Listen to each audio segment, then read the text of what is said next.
好了，开始。我们回顾一下昨天的这个战况，这个应该是个翻车局，但是这个场里如果均注下的话，应该不输。上半场0-0，角球6以上，罚盘2和2以下，这个主队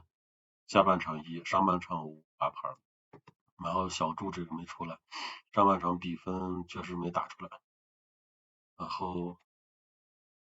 胜负错了。好了，第二场应该是一个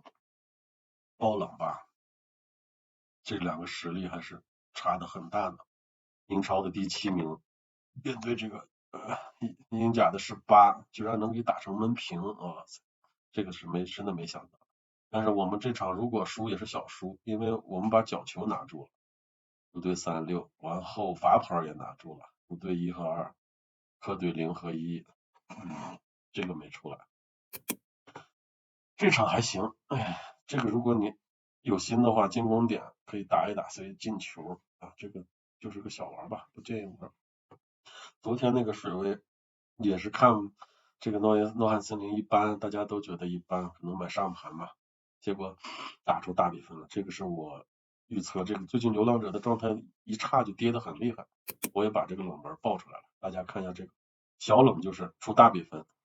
这是出来了，又是这种大比分。这个如果是一个半池或者是1/3池的话，这场收获还是可以的。常规的没出来，然后上半场出来了，上半场是主队，我让买主队加0.25，我就怕闷平嘛，确实是闷平了，是个1-1平的，不是0-0，所以这个也有收获了。咱们一步一步看吧，客队0减0.5获胜，是稳稳的收获了。进球数大2.5也收获了，角球2.5，客队4以上，合计8大，这个都应该拿住了。罚盘应该没拿住，然后其他的就是这个大礼包，昨天有个大礼包就是1-4这个爆冷，这个流浪者说这个状态一差，跟前2场又出了一个1-4，这个1-4又出来了，这个1-4的赔率应该可以。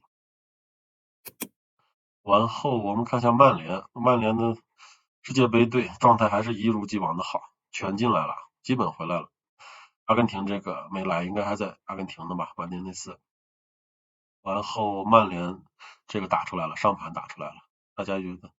1.9这个应该打出来了，其他的没啥看的，2-0吧，这比赛是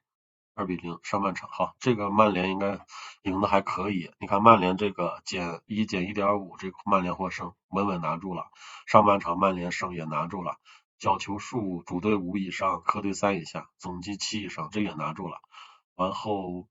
曼联这个没出来，完后客队的1到2的罚盘出来了，其他的就是进球数没出来，3大，上半场比分压对了，1-0。哎呀，曼联真是没打出个大比分，我那会儿想的2-0、2-1以上，再往上打一个3-1，结果没出大分。